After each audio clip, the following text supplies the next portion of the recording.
The Island of Doctor Moreau by H. G. Wells. Introduction. On February 1st, 1887, the Lady Vane was lost by collision with a derelict when about the latitude 1 degree S and longitude 107 degrees W.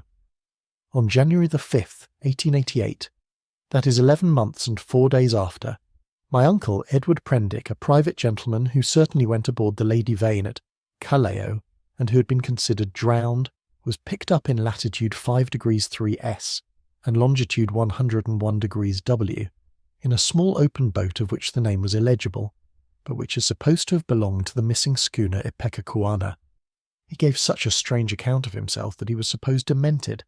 Subsequently he alleged that his mind was a blank from the moment of his escape from the Lady Vane.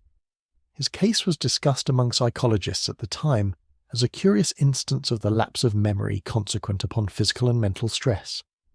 The following narrative was found among his papers by the undersigned, his nephew and heir, but unaccompanied by any definite request for publication. The only island known to exist in the region in which my uncle was picked up is Noble's Isle, a small volcanic islet and uninhabited. It was visited in 1891 by HMS Scorpion.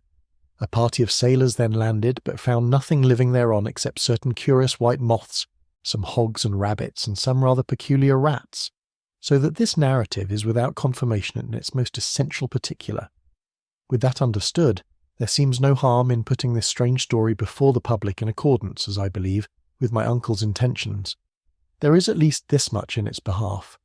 My uncle passed out of human knowledge about latitude 5 degrees S and longitude 105 degrees E, and reappeared in the same part of the ocean after a space of 11 months. In some way he must have lived during the interval, and it seems that a schooner called the Ipecacuanha with a drunken captain, John Davies, did start from Africa with a puma and certain other animals aboard in January 1887, that the vessel was well known at several ports in the South Pacific, and that it finally disappeared from those seas with a considerable amount of copra aboard, sailing to its unknown fate from Baina in December 1887, a date that tallies entirely with my uncle's story. Charles Edward Prendick. Chapter 1. In the Dinghy of the Lady Vane. I do not propose to add anything to what has already been written concerning the loss of the Lady Vane. As everyone knows, she collided with a derelict when 10 days out from Callao. The longboat with 7 of the crew was picked up 18 days after by H.M. gunboat Myrtle, and the story of their terrible privations has become quite as well known as the far more horrible Medusa case. But I have to add to the published story of the Lady Vane another, possibly as horrible and far stranger. It has hitherto been supposed that the 4 men who were in the dinghy perished, but this is incorrect. I have the best of evidence for this assertion. I was one of the 4 men. But in the first place, I must state that there never were 4 men in the dinghy. The number was 3. Constance, who was seen by the captain to jump into the gig, one, luckily for us and unluckily for himself, did not reach us. He came down out of the tangle of ropes under the stays of the smashed bowsprit. Some small rope caught his heel as he let go, and he hung for a moment head downward, and then fell and struck a block or spar floating in the water. We pulled towards him, but he never came up. I say luckily for us he did not reach us, and I might almost say luckily for himself, for we had only a small beaker of water and some sodden ship's biscuits with us. So sudden had been the alarm, so unprepared the ship for any disaster. We thought the people on the launch would be better provisioned, though it seems they were not, and we tried to hail them. They could not have heard us, and the next morning when the drizzle cleared, which was not until past midday, we could see nothing of them. We could not stand up to look about us because of the pitching of the boat.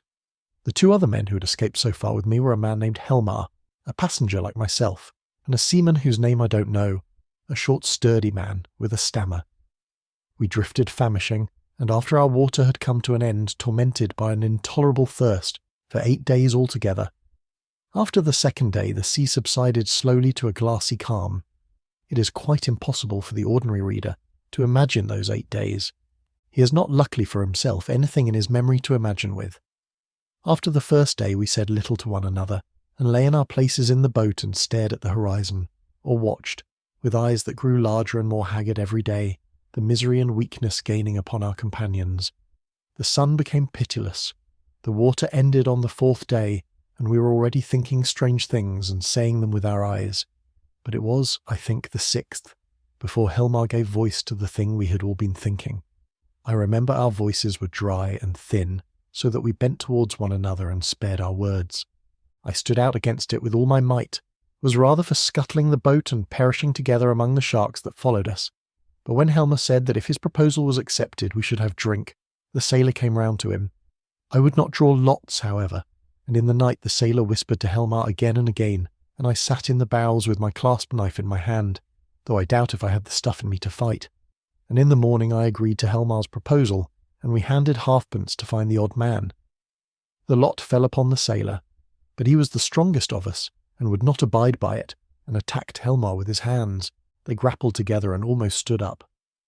I crawled along the boat to them, intending to help Helmar by grasping the sailor's leg, but the sailor stumbled with the swaying of the boat, and the two fell upon the gunwale and rolled overboard together. They sank like stones. I remember laughing at that and wondering why I laughed. The laugh caught me suddenly like a thing from without. I lay across one of the thwarts for I know not how long, thinking that if I had the strength I would drink sea-water and madden myself to die quickly.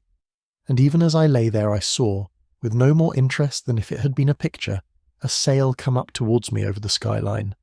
My mind must have been wandering, and yet I remember all that happened quite distinctly. I remember how my head swayed with the seas, and the horizon with the sail above it danced up and down. But I also remember as distinctly that I had a persuasion that I was dead, and that I thought what a jest it was that they should come too late by such a little to catch me in my body. For an endless period, as it seemed to me, I lay with my head on the thwart watching the schooner. She was a little ship, schooner-rigged fore and aft, come up out of the sea. She kept tacking to and fro in a widening compass, for she was sailing dead into the wind. It never entered my head to attempt to attract attention, and I do not remember anything distinctly after the sight of her side until I found myself in a little cabin aft. There's a dim half-memory of being lifted up to the gangway, and of a big round countenance covered with freckles and surrounded with red hair staring at me over the bulwarks. I also had a disconnected impression of a dark face, with extraordinary eyes close to mine, but that I thought was a nightmare until I met it again. I fancy I recollect some stuff being poured in between my teeth, and that is all. Chapter 2. The Man Who Was Going Nowhere. The cabin in which I found myself was small and rather untidy. A youngish man with flaxen hair,